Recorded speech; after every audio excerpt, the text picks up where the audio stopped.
Let's have a recap what all we learned. We learned friction is an opposing force between two surfaces. Why it is acting? Because of interlockings. Why interlockings are happening? Because of irregularities. Got it? So, friction is an opposing force. If I try to move a block in forward direction, it will act in backward direction. If I apply the same force in backward direction, it will apply in forward direction. Got it? So, friction is an opposing force.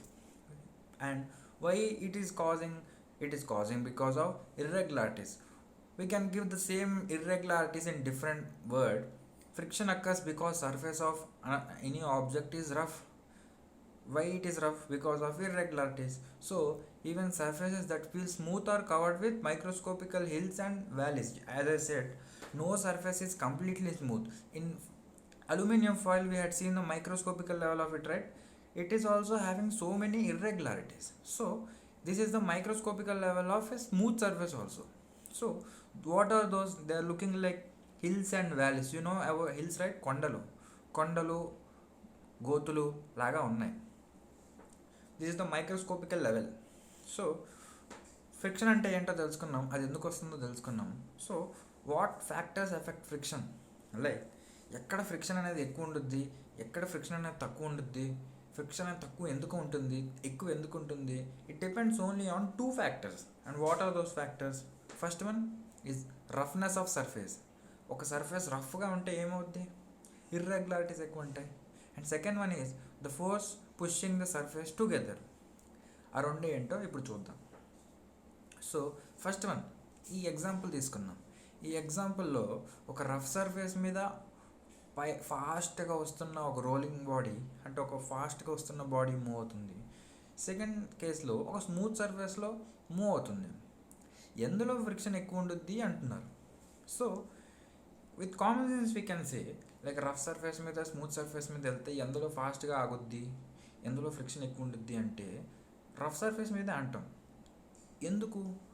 Because rough surface offers more friction, more opposing force, the body will stop. చాలా ఫాస్ట్గా వెళ్తున్న body కూడా ఎక్కువ friction rough సర్ఫేస్లో ఉంది కాబట్టి తొందరగా ఆగిపోద్ది compare to smooth surface. Smooth సర్ఫేస్లో ఫ్రిక్షన్ ఉండదా అంటే ఉండుద్ది, but irregularities are less in smooth surface compare to rough surface. So first factor ఏంటి ఫ్రిక్షన్ ఎఫెక్ట్ చేసేది? Nature of surface, whether it is rough or smooth అయితే friction తక్కువ. Why? Because of irregularities are less compare to rough surface. Okay, what is the second factor? But before going to second factor, let us look with same example here. ఒక 100 pounds, okay pounds వదిలేయండి, 100 kgs black నేను ఒక desk మీద పెట్టి లాగుతున్నా, 40 kgs pound పెట్టి లాగుతున్నా. ఏది ఈజీగా లాగగలను? Obviously 40 kgs one. Why? Because friction అనేది దేని మీద డిపెండ్ అవుతుంది? First one, nature of surface, whether it is rough or smooth. What is the second factor? Second factor is weight of that body, or we can say normal force. So కిందకి ఇంటర్లాకింగ్స్ అవుతున్నాయా? ఇంటర్లాకింగ్స్ ఇప్పుడు నా నెత్తి మీద 10 kg wait పెడతాను, 25 kg wait పెడతాను, ఏది నాకు కష్టంగా ఉంటుంది? ఈజీగా 25 kgs, because the pressure is more, right? In the same way friction కూడా ఇంటర్లాకింగ్ వల్ల అవుతుంది కాబట్టి ఎక్కువ వెయిట్ ఉన్న బాడీ అందులో పెడితే ఏమవుద్ది?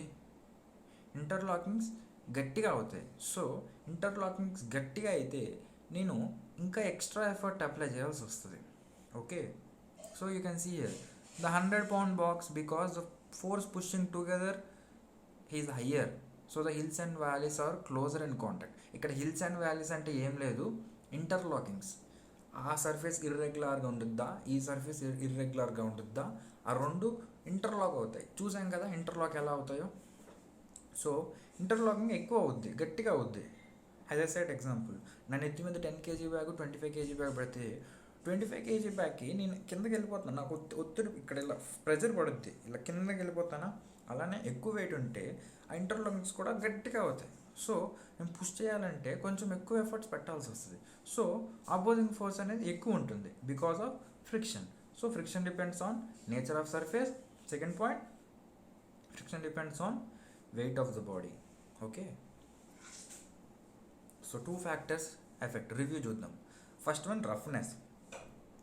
ద రఫర్ the surface, the more hills and valleys, the greater the friction. అదే చెప్పాను, ఇంటర్లాకింగ్స్ ఎక్కువ ఉంటాయి, హిల్స్ అండ్ వ్యాలీస్ ఎక్కువ ఉంటే ఇర్రెగ్యులారిటీస్ ఎక్కువ ఉన్నట్టు.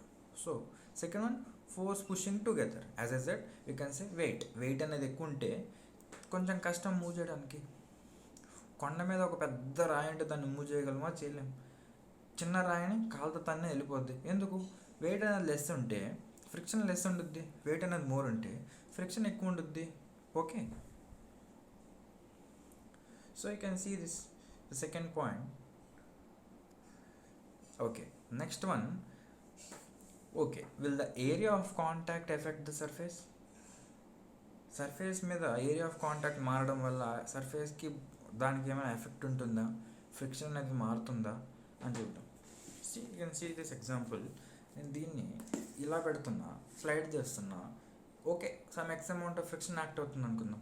దీన్ని ఇలా వర్టికల్గా పెట్టి ఇలా చేస్తున్నా, ఫ్రిక్షన్ అనేది యాక్ట్ అవుతుంది. బోత్ కేసెస్లో ఫ్రిక్షన్ సేమా? లైక్ యూ కెన్ సే ఇలా వెళ్తుంది, ఇలా వెళ్తుంది. ఏ కేసులో ఫ్రిక్షన్ తక్కువ? యూ మే సే ఈ కేసులో ఫ్రిక్షన్ తక్కువ ఎందుకంటే తక్కువ ఏరియా ఆఫ్ సర్ఫేస్ ఉంది. ఏరియా ఆఫ్ సర్ఫేస్ చూసారా, చాలా తక్కువ ఉంది ఇక్కడ కంపేర్ టు దిస్. ఇక్కడ చాలా ఎక్కువ వెళ్తుంది, చాలా సర్ఫేస్ ఆక్యుపై ఉంది, ఇంటర్లాకింగ్స్ ఎక్కువ ఉంటాయి. ఇక్కడ చాలా తక్కువ ఉంది, ఇంటర్లాకింగ్స్ తక్కువ ఉంటాయి. ఫ్రిక్షన్ కాజ్ ఏంటి? బికాస్ ఆఫ్ ఇర్రెగ్యులారిటీస్ వల్ల ఏమవుతుంది? ఇంటర్లాకింగ్స్ ఉంటున్నాయి. సో మీ పాయింట్ కరెక్టా తప్పా చూద్దాం. సో మీ పాయింట్ తప్పు. ఇప్పుడు నాకు ఆ క్వశ్చన్ ఇచ్చిన, నాకు ఈ టాపిక్ తెలియక ముందు, yeah I have good common sense, I have good analytical skills, but see ఈ కేసులో అయినా weight of the body same. As I said, friction depends only on two points. First factor, nature of surface, రఫా smooth. Second, weight ఎంత, 5 kg 10 kg. 10 kg అయితే more downward force, అంటే pressure ఎక్కువ పడుతుంది నాకు. ప్రెజర్ ఎక్కువ పడితే ఏమవుద్ది? ఇంటర్లాకింగ్స్ ఎక్కువ ఉంటాయి, లైక్ గట్టిగా ఉంటాయి. సో ఏరియా ఆఫ్ కాంటాక్ట్ మార్చినంత మాత్రాన weight of this body won't change, right? So నువ్వు ఇలా పెడితే ఏమవుతుంది? Small, true, but contact area ఎక్కువ. సేమ్ వెయిట్, కాంటాక్ట్ ఏరియా ఎక్కువ లైక్ హిల్స్ అండ్ ఎక్కువ ఇంటర్లాకింగ్స్ అవుతున్నాయి అనుకో, మైక్రోస్కోపికల్ లెవెల్ ఒక 100 ఇంటర్లాకింగ్స్ అవుతున్నాయి. As area of surface is more, interlockings అవుతున్నాయి. ఓకే, సెకండ్ థింగ్ ఏంటి? ఎంత గట్టిగా ఇంటర్లాకింగ్స్ అవుతున్నాయి. ఇప్పుడు ఇంటర్లాకింగ్స్ కూడా ఒక కెపాసిటీ ఉంటుంది కదా. తక్కువ ఇంటర్లాకింగ్సా అంటే తక్కువ ఈజీగా ఇంటర్లాకింగ్స్ మూవ్ చేసేయచ్చా, కొంచెం ఎక్కువ ఫోర్స్ అప్లై చేసి ఇంటర్లాకింగ్ బ్రేక్ చేయొచ్చా అనేది ఇంటర్లాకింగ్ స్ట్రెంత్ బట్టి ఉంటుంది. ఇంటర్లాకింగ్ ఎంత స్ట్రెంత్ వల్ల అవుతున్నాయి. ఇప్పుడు ఏరియా ఆఫ్ కాంటాక్ట్ ఎక్కువ ఉండడం వల్ల ఇంటర్లాకింగ్స్ అవుతున్నాయి, but strength of interlockings may be less, but more interlockings. అదే ఏరియా ఆఫ్ కాంటాక్ట్ తగ్గించడం వల్ల weight of the body is not changing, right? ఒక 50 ఇంటర్లాకింగ్స్ అయినా చాలా గట్టిగా అవుతున్నాయి interlockings. Strength of that interlockings are more because of more pressure. What is pressure? We will learn in further chapters. More pressure. So area of contact మీద friction అనేది depend అవ్వదు. Friction depends only on 2 factors. First, nature of surface. Second one, normal force. We can also say weight of that body. ఇప్పుడు నువ్వు area of contact మార్చేసినంత మాత్రాన weight of the body మారట్లేదు. ఇప్పుడు interlockings అక్కడ తక్కువైనా గట్టిగా అవుతున్నాయి, strength is more. So more pressure పడుతుంది కాబట్టి big true contact area, small తక్కువ ఉన్నా ఎక్కువ ఉన్నా area of contact independent friction, because friction depends only on 2 factors. Okay, so surface area between solids, the amount of surface area is contact usually does not affect friction between 2 solids. Reason, larger surfaces have more contact but pressure between two is less. As I said, pressure తక్కువ ఉంటుంది.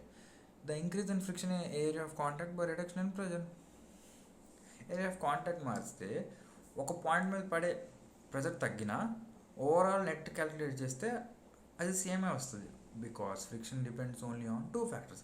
I'm saying same thing multiple times so that you can remember them. So first one, friction depends on nature of surface.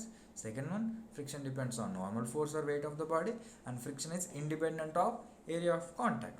In next session we will learn what types of friction we can see in our daily life. So thank you.